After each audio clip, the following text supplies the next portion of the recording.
শিক্ষার্থীরা, তোমরা যারা এইচএসসি 2025 পরীক্ষার্থীরা রয়েছে, তোমাদের অনেকেরই ইংরেজি প্রিপারেশন নিয়ে অনেক বেশি ভয়ে আছো, অনেকেরই সারা বছর সেভাবে প্রস্তুতি হয়নি বা পড়াশোনা করতে পারেনি। তোমরা কিভাবে পরীক্ষা এক রাতে ভালো করতে পারবে, বেশ কিছু ট্রিক্স তোমাদেরকে জানিয়ে দেবো, যেগুলো তোমরা জানলে তোমরা যদি ঠিকমতো গ্রামার নাও পারো তাও তোমরা কিভাবে সঠিক করতে পারবে এই বিষয়গুলো জানাবো। এবং তোমরা আশা করা যায় যে 55 থেকে 60+ নাম্বার তুলতে পারবে কিভাবে, এই বিষয়গুলো যদি ফলো করো তাহলে অবশ্যই পারবে ইনশাল্লাহ। তো পুরো ভিডিওটি সম্পূর্ণ দেখবে। শিক্ষার্থীরা, তোমাদের কিন্তু এরকম একটি প্রশ্ন দিবে, তো তোমাদের দেখতে পাচ্ছ প্রথমে তোমাদের 1 নাম্বার থাকবে কিন্তু অ্যাপ্রোপ্রিয়েট প্রিপোজিশন, এটা কিন্তু অ্যাপ্রোপ্রিয়েট প্রিপোজিশন থাকবে শিক্ষার্থীরা প্রথমে তোমাদের।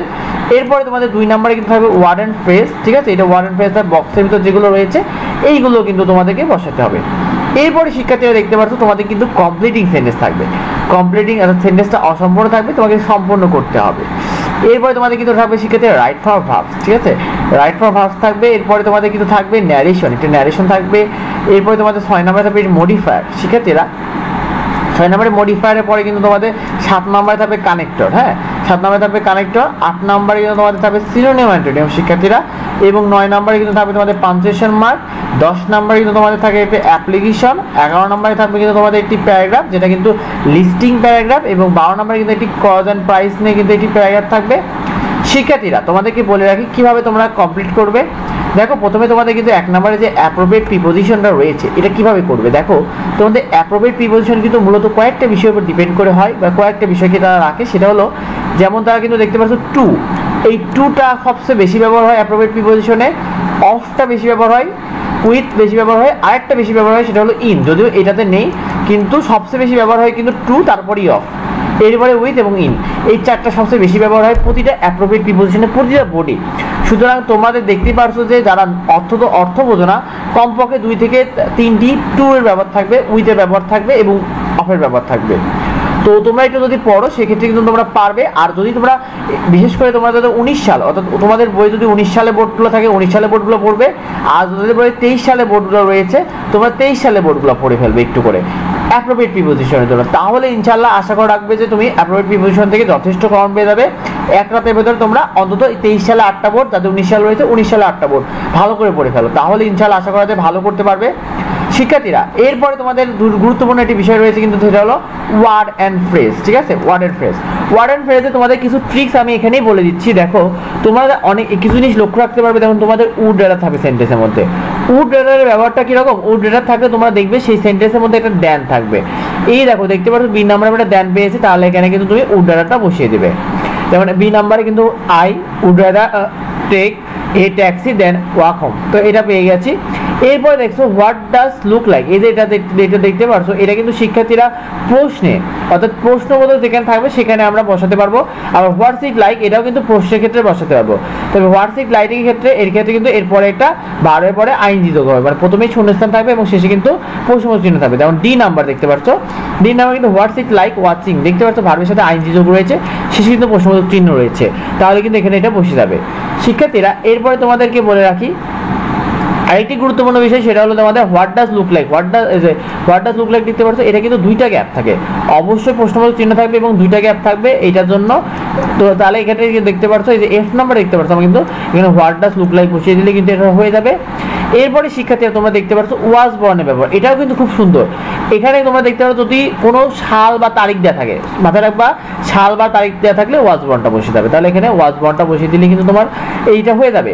আরেকটা গুরুত্বপূর্ণ ব্যবহার হলো সেটা হলো লেট অ্যালোন। শিক্ষার্থীরা, লেট অ্যালোন হলো অবজ্ঞা অর্থে ব্যবহৃত হয়। লেট অ্যালোনে আগে মাথায় রাখবা একটা এ থাকবে, মাথায় রাখবা যে লেট অ্যালোনের ক্ষেত্রে তোমাদের সেন্টেন্সে 2টা এ থাকবে। দেখো তো এখানে আই নাম্বার সেন্টেন্সে কিন্তু 2টা এ রয়েছে, এই দেখো একটা এ 2টা এ, দেখছো এ বাইসাইকেল আইন মোটর, তো এখানে লেট অ্যালোন বসিয়ে দিলে কিন্তু তোমার এটা হয়ে যাবে। তো মোটামুটি এই বিষয়গুলো তোমরা যদি ফলো করো তাহলে ওয়ার্ড অ্যান্ড ফ্রেজে মোটামুটি পেরে যাবে। আর তোমরা 19 সালে বোর্ডগুলো যদি পারো সেগুলো একটু পড়ে নিতে পারবে। শিক্ষার্থীরা, এরপরে তোমাদের যে বিষয়গুলো রয়েছে কমপ্লিটিং সেন্টেন্স তোমরা কি করবে। দেখো, কমপ্লিটিং সেন্টেন্সের ক্ষেত্রে কিন্তু অনেকগুলো নিয়ম থাকে, তো সেই ক্ষেত্রে সেরকম ধরা বাঁধা নিয়ম তোমাদের দরকার নেই।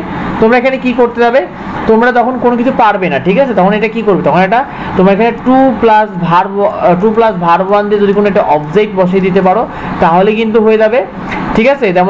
যেমন হলো আমরা বেশ কিছু বিষয় আমরা দেখতে পারবো যে এক এক রকম। যেমন এফ নাম্বারে দেখতে পাচ্ছি আমরা, the old man is very weak, he is walking slow. Slowly, ঠিক আছে। এখানে টু কি, টু অ্যাভয়েড অল লিখলে কিন্তু হয়ে যেত। মানে ম্যাক্সিমামই জায়গায় তোমরা কিন্তু যদি to plus verb one use করো তাও কিন্তু তোমাদের এখানে কমপক্ষে 3-4টা হয়ে যাবে। আর তোমরা এর জন্য কিন্তু 19 সালের বোর্ডগুলো ফলো করতে পারো, সেই সাথে কিন্তু যদি 23 সালে বোর্ড থাকে সেটা একটু দেখতে পারো। হয় 23 সালের বোর্ডগুলো দেখবে, না 19 সালের বোর্ডগুলো দেখবে কমপ্লিটিং সেন্টেন্সের জন্য। শিক্ষার্থীরা এরপরে তোমাদের রয়েছে কিন্তু রাইট ফর্ম ভার্বস। শিক্ষার্থীরা রাইট ফর্ম ভার্বস কিন্তু অনেক অনেক অনেক ইম্পর্টেন্ট তোমাদের জন্য। তো রাইট ফর্ম ভার্বসে তোমরা মাথায় রাখবে কয়েকটি বিষয়, সেটা হলো রাইট ফর্ম ভার্বসে তোমরা যে গ্যাপগুলো দেখতে পাচ্ছ না এই পাশে, যে কল, তারপরে এখানে ওয়াস্ট, এই বিষয় আছে না, তোমরা জানো এখানে প্রায় কমপক্ষে 3 থেকে 4টা হুবহু এরকমই থাকবে, যে ওয়াস্টটা রেখে দিলেই কিন্তু সঠিক, রিড রেখে দিলেই সঠিক, এরকম আছে। আরেকটি বিষয় তোমাদেরকে বলে রাখি, যে যদি কোনো প্রিপজিশন দেখো তারপরে মাথায় রাখবা ভার্বের সাথে আইএনজি যোগ আছে। প্রিপজিশন বলতে ফর, বাই, ইন, উইথ এই ধরনের বিষয় থাকলে দেখো তার সাথে ভার্বের সাথে আইএনজি যোগ। যেমন এখানে ফর প্রিপেয়ারিং আছে, প্রিপেয়ারিং আইএনজি যোগ করে দেবা।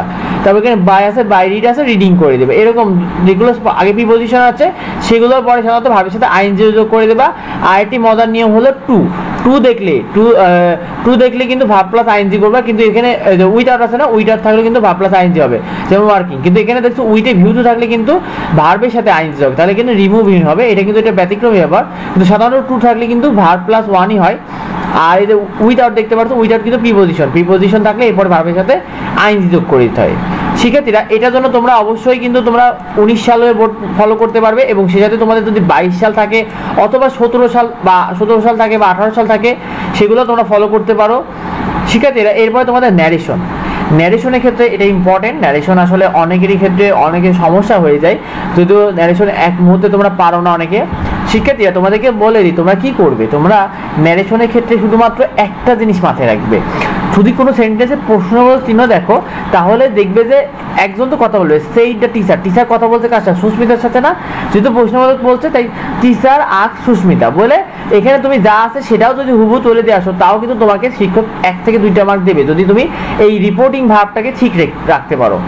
রিপোর্টিং ভাবটাকে যদি ঠিক রাখতে পারো তাহলে কিন্তু তোমরা অবশ্যই আশা রাখো যে 1 থেকে 2 মার্ক পেয়ে যাবে। যেমন শুধুমাত্র প্রশ্নবোধক চিহ্ন থাকলে শিক্ষার্থীরা যেখানে 2+2 করবে, অর্থাৎ আস্কড করবে, আর যদি প্রশ্নবোধক চিহ্ন না থাকে তাহলে কিন্তু টোল্ড করে দিলেই হয়ে যাবে।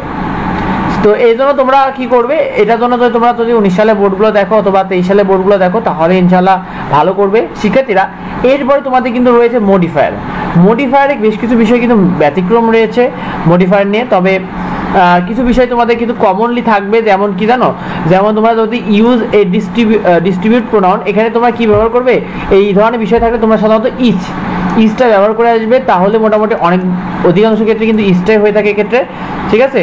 অর্থাৎ তোমরা যদি ইজটা ব্যবহার করো সেক্ষেত্রে কিন্তু ডিস্ট্রিবিউট প্রোনাউনটি হয়ে থাকে অনেক জায়গায়। এছাড়াও যদি এখানে যদি কখনো বলে যে ইউজ এ নিউমারাল, ঠিক আছে, নিউমারাল অ্যাডজেক্টিভ, ঠিক আছে, নিউমারাল অ্যাডজেক্টিভ বলে তাহলে মাথায় রাখবে একটা সংখ্যা ইউজ করতে হবে, 1 2 3 এই ধরনের কোনো সংখ্যা ইউজ করতে হবে, তাহলে কিন্তু এটা হয়ে যাবে। তো এটার জন্য কি করবে, এটা তো শেষ মুহূর্তে তোমাদের এভাবে ফলো না করে তো তোমরা একটু বোর্ডগুলো দেখো, 19 সালের বোর্ডগুলো দেখো, তাহলে মনে করো 19 সালে যদি ঢাকা, রাজশাহী, দিনাজপুর বোর্ডগুলো দেখলে অথবা ময়মনসিংহ এই ধরনের বোর্ডগুলো যদি দেখো একটু আধটু, তোমার যে বোর্ড রয়েছে সেই বোর্ডটি বাদে অন্যান্য বোর্ডগুলো দেখো, তাহলে আশা করা যায় তোমরা এখান থেকে যথেষ্ট কমন পেয়ে যাবে। শিক্ষার্থীরা এই বিষয়টি মোটামুটি একটু স্কিপ করা, মডিফাইড একটু স্কিপ করলো। তোমাদের আরেকটি বিষয় বলে দিই, সেটা হলো তোমাদের সিনোনিম অ্যান্টোনিম। এইটা অনেকটা ইম্পর্টেন্ট শিক্ষার্থীরা, এটা খুবই ইম্পর্টেন্ট। এটা হয় কি, এটা অনেকেই কিন্তু কমন পেয়ে যায় বোর্ড পড়ে, অর্থাৎ বোর্ডে যেগুলো ছিল সেগুলো পড়লেই কমন এসে যায় শিক্ষার্থীরা এই সিনোনিম অ্যান্টোনিম। এটার জন্য তোমরা কি করবে, দেখো এটার জন্য তোমরা বোর্ডগুলো খালি পড়ো। এখন শেষ মুহূর্তে তোমরা যদি 24 সাল থাকে কাছে 24 সালের বোর্ডগুলো পড়ো, না হলে যদি 23 সালের বোর্ডগুলো থাকে 23 সালের বোর্ড পড়ো, তাদের তাও না থাকে যদি যত পুরাতন বোর্ড থাকলে সেগুলো একটু পড়ে নাও, তাহলেই মাথায় রাখবে। কারণ এইগুলো কি প্রতি বছরই একই প্রশ্ন রিপিট হয় বারবার। তুমি তোমার বোর্ডে যে প্রশ্নটি এসেছে সেটাও পড়বা শুধুমাত্র সিনোনিম অ্যান্টোনিমের জন্য, কারণ এইটা কিন্তু যে বোর্ডে আসে মানে অর্থাৎ একই ধরনের বিষয় বারবার তারা দেয়। শিক্ষার্থীরা এরপরে তোমাদের জন্য আরেকটি গুরুত্বপূর্ণ বিষয় হলো, এটা কি জানো, এটা হলো পাঞ্চুয়েশন মার্ক। পাঞ্চুয়েশন মার্কটা হয় কি, এটা তোমরা অনেক আগে থেকেই দেখেছো। পাঞ্চুয়েশন মার্কের ক্ষেত্রে তোমরা যে বিষয়গুলো আছে, পাঞ্চুয়েশন মার্ক মূলত তোমাদের ডায়লগ আকারে ম্যাক্সিমাম থেকে যায়। তো এটা তোমরা একটু বোর্ডগুলো দেখো একবার করে, তাহলে মোটামুটি পারবে। এখানে যেমন এখানে how dare you wake me up, ঠিক আছে, এখানে কিন্তু শেষে প্রশ্নবোধক চিহ্ন হবে, এখানে আই আম এর পরে অ্যাপোস্ট্রফি এস হবে। এই ধরনের বিষয়গুলো তোমরা যদি 1-2 বার দেখো বোর্ডে অ্যান্সারগুলো দেখলে তোমরা কমন পেয়ে যাবে। আরেকটি বিষয় তোমাদেরকে বলা হয়নি, সেটা হলো কানেক্টরস। কানেক্টরসটা কি শিক্ষার্থীরা? কানেক্টরস হলো সাধারণত অ্যাজ, বাট এই ধরনের বিষয়গুলো যুক্ত করে দেয়, ওয়ান দ্য আদার হ্যান্ড এই ধরনের বিষয়। তোমরা এখানে যদি ওয়ান দ্য আদার হ্যান্ড যদি অফ বা এগুলো যদি বসাও ঠিক মতো, এগুলো যদি তোমরা একটু বোর্ডগুলো দেখো তাহলে তোমরা একটু আইডিয়া পেয়ে যাবে। অর্থাৎ বোর্ডে যদি অন্তত তুমি 4-5টা বোর্ড দেখো তাহলে কিন্তু তুমি এটা আইডিয়া পেয়ে যাবে এটার জন্য, যে যেমন কোথায় কি বসে। যেমন হলো ম্যাক্সিমাম বোর্ডে কিন্তু দেখবে যে সাধারণত কি বসে, সাধারণত যে ওয়ান দ্য আদার হ্যান্ড বসে থাকে, অ্যাজ এ রেজাল্ট বসে, ইফ বসে, হাউএভার বসে। এই ধরনের বিষয়গুলো সাধারণত খুব দেখছো, হাউএভার কিন্তু 2বার বসেছে। তো এই ধরনের বিষয়গুলো খুব বেশি বসে। তোমরা এগুলো একটু যদি দেখো তাহলে এগুলো পারবে। আর রাইটিংয়ের জন্য কি করবে, রাইটিংয়ের জন্য কিন্তু আমাদের কিন্তু প্যারাগ্রাফে দেওয়াই আছে আমাদের চ্যানেলে, তোমরা সেখান থেকে দেখে নিতে পারো। আর রাইটিংয়ের জন্য কিন্তু তোমাদের ভিডিও আমাদের জন্য দ্রুত আসতেছে, তাই অবশ্যই পরবর্তী ভিডিও পেতে চোখ রাখো। তো দেখা হয় পরবর্তী ভিডিওতে, পরবর্তী আপডেট নিয়ে। আর এই বিষয়গুলো বললাম, এগুলো তোমরা অবশ্যই মাথায় রেখো। আর তোমরা অবশ্যই বললাম 19 সালের বোর্ডগুলো অথবা যে কোনো একটা বোর্ড, অথবা 19 সাল নাই 23 সাল, যে কোনো একটা কিছু ভালো করে দেখো, যে কোনো একটা বোর্ড অর্থাৎ যে কোনো একটা সালের বোর্ড, তাহলে ইনশাল্লাহ তোমরা 60% আশা করা যায় কনফিডেন্ট হবে ইনশাল্লাহ। তো দেখা হয় পরবর্তী ভিডিওতে, পরবর্তী আপডেটে। ধন্যবাদ সবাইকে।